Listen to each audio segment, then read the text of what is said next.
Everyone, ये देखो जरा पीछे, इतनी ज्यादा भीड़, आप सोचो कितना सारा लोगों के अंदर, कितनी ज्यादा लोगों के अंदर एक्साइटमेंट होती होगी, कितने सारे लोग इसके अंदर पार्टिसिपेट कर रहे हैं। ये कोई ऐसी वैसी चीज नहीं है, ये है जगन्नाथपुरी की रथ यात्रा, एक बहुत ही फेमस फेस्टिवल। हमारे देश की रिच कल्चरल हेरिटेज को यही सब चीजें तो शोभा देती हैं और बढ़ाती हैं उनकी शोभा को।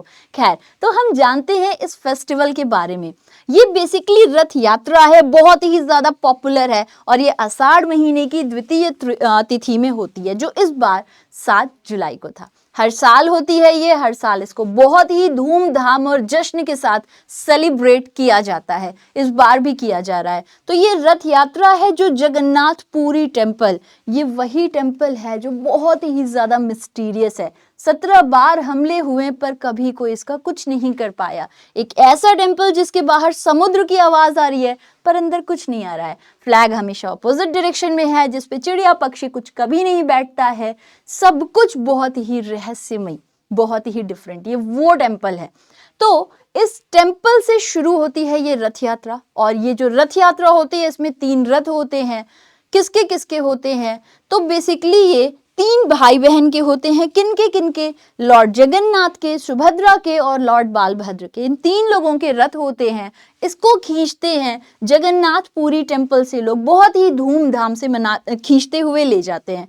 अब रथ यात्रा के एक दिन पहले 108 कलश से जो है सभी डाइटीज को पावन पवित्र किया जाता है। उसके बाद से रथ प्रतिष्ठा की जाती है और फिर बहुत ही धूमधाम से इस रथ यात्रा की शुरुआत होती है। यहाँ पे लोग रथ को खींचते हुए ले जाते हैं, तीनों रथ अलग अलग चलते हैं, बहुत लोग पार्टिसिपेट करते हैं, उसको खींचते हुए ले जाते हैं इनको इनकी ननिहाल, या फिर हम कह सकते हैं ये जाता है गुंडीचा टेम्पल पर, जो लगभग 3 किलोमीटर है और ये ग्रैंड रोड से होकर जाता है। बड़ी बात ये है कि वहाँ उस टेम्पल पर इनकी रथ लगभग 1 हफ्ते रुकती है, फिर इनकी होती है वापसी। जब वापसी होती है रथ की तो वो राउंड ट्रिप को क्या कहते हैं? इस ट्रिप का नाम, रिटर्न ट्रिप को कहते हैं बहुधा यात्रा। ये बड़ी जरूरी चीज है आपके एग्जामिनेशन के लिए। तो ये होती है बहुधा यात्रा, इसको लाया जाता है, फिर लाने के बाद से फाइनली कंक्लूड किया जाता है, रथ को डिसमेंटल कर दिया जाता है।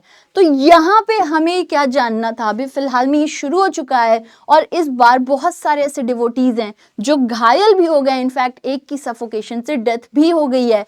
तो ओडिशा के चीफ मिनिस्टर ने उनकी फैमिली को कुछ कंपनसेशन करने को कहा है, बट किसी की जान तो किसी की जान ही है। खैर, तो अब आपको जो जानना है वो जगन्नाथपुरी कहाँ पर एस्टैब्लिश्ड है, जो मैंने आपको पहले बताया। कहा जाता है कि 12वीं सदी में इसको गंगा डायनेस्टी के किंग ने बनवाया था। मिस्टीरियस बहुत है, जैसे मैंने आपके साथ में भी डिस्कशन कर ली। एग्जामिनेशन के लिए रिटर्न ट्रिप के बारे में आपसे पूछा जा सकता है, कितने डाइटीज होते हैं, इनके नाम के बारे में क्वेश्चन आ सकता है, कौन से स्टेट में स्थित है, किस कोस्ट पर स्थित है, किस शहर का है, ये कुछ क्वेश्चन हैं जो आपसे पूछे जा सकते हैं। अब आप लोग मुझे बताइएगा ओडिशा के सीएम कौन है। ऐसी बहुत सारी चीज को डीप और डिटेल में डिस्कस करना है तो डेली मॉर्निंग क्लास में मुझे ज्वाइन करिए। करंट अफेयर्स की 6:45 AM पर होती है ये बैंकिंग वाला यूट्यूब चैनल पे। यहाँ आप मुझे जुड़ सकते हो मुझसे और बहुत सारी और भी इंपॉर्टेंट न्यूज मेरे साथ डिस्कस कर सकते हो। आई होप आप सभी लोगों को ये क्लास अच्छी लगी हो, इंफॉर्मेटिव लगी हो। ऐसी और भी बहुत सारी चीजों को हम डिस्कस करते रहेंगे। Till then bye, take care and love you all, bye bye.